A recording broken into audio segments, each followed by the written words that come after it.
La visite de Pont-à-Mousson commence en sortant du port Michel-Roth par une petite marche à travers des jardins vers la très gothique église Saint-Martin, ces deux tours dressées au-dessus du fleuve.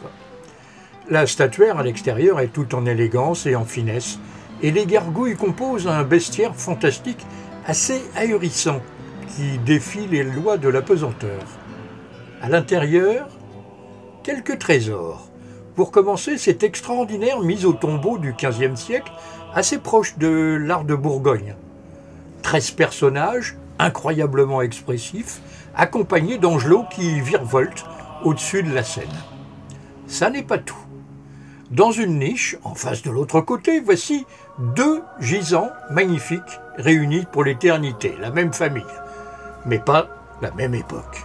À droite, une femme, Bonne de Bar, décédée à Pont-à-Mousson en 1436, dont les pieds reposent sur un chien, c'est le symbole de la fidélité.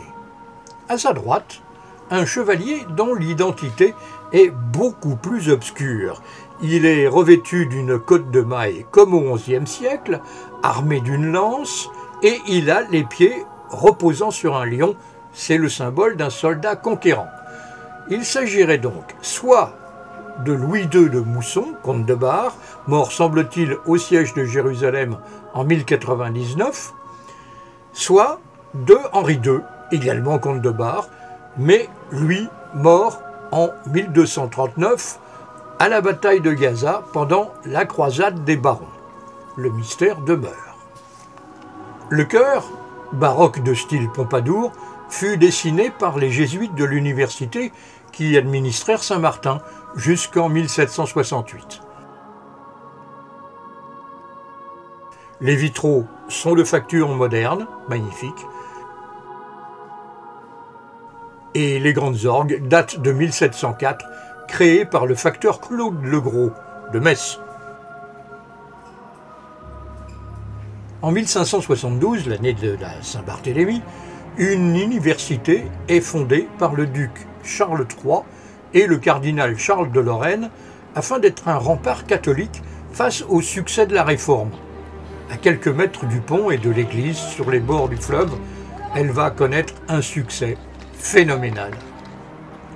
Construite à côté de l'université, l'abbaye des Prémontrés va apporter la notoriété à la ville. Les premiers bâtiments sont édifiés en 1608 afin de permettre aux moines de se rendre au cours de l'université sans passer par la ville, par une galerie de 1000 pas. Les nouveaux bâtiments du début du XVIIIe siècle vont brûler plusieurs fois et manqueront même d'être complètement détruits en 1944 sous les bombardements. Ils accueilleront des chanoines, puis un séminaire, un hôpital, pour finalement devenir aujourd'hui un centre culturel renommé et abriter un hôtel.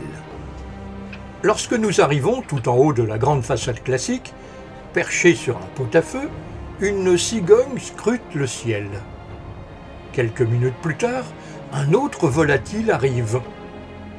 Notre nouvel ami s'envole alors avec une élégance rare pour rejoindre sa congénère. Nous la retrouverons un petit peu plus tard sur une tour de l'église Saint-Martin où elle restera un long moment, puis s'envolera définitivement pour rejoindre un vol d'une grosse quinzaine d'oiseaux. De l'autre côté du pont Gélo se situe la très particulière place du Roc, triangulaire, pointe vers le pont, et bordée de maisons à arcades, dont certaines du XVIe siècle.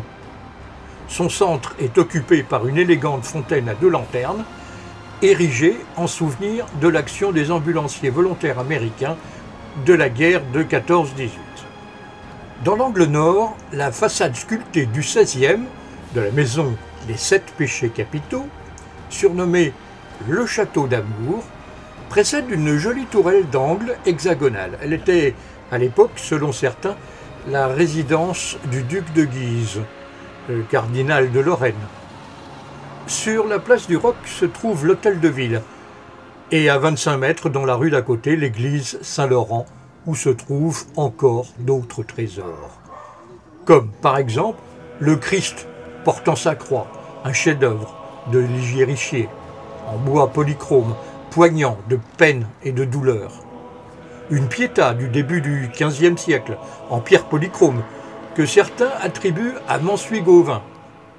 Enfin, cet époustouflant retable de la Passion, offert en 1543 par la duchesse de Lorraine Philippe de Gueldre, l'épouse de René II, c'est un triptyque en versoix de l'école flamande du XVIe, destiné à recevoir une relique de la vraie croix.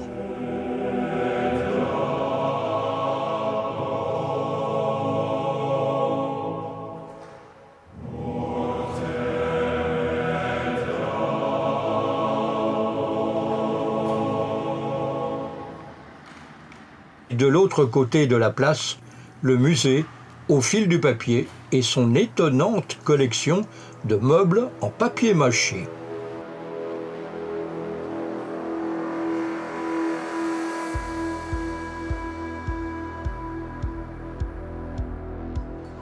En résumé, Pont-à-Mousson est la halte parfaite entre Nancy et Metz pour s'instruire, se reposer, se remplir les yeux de petites merveilles et aussi faire ses courses de ravitaillement. Et pour ceux qui seraient là fin juillet, peut-être pourront-ils profiter du Mondial Air Ballon, le plus grand rassemblement au monde de centaines de montgolfières sur l'ancienne base aérienne de Chamblay-Bussière entre Pont-à-Mousson et Metz.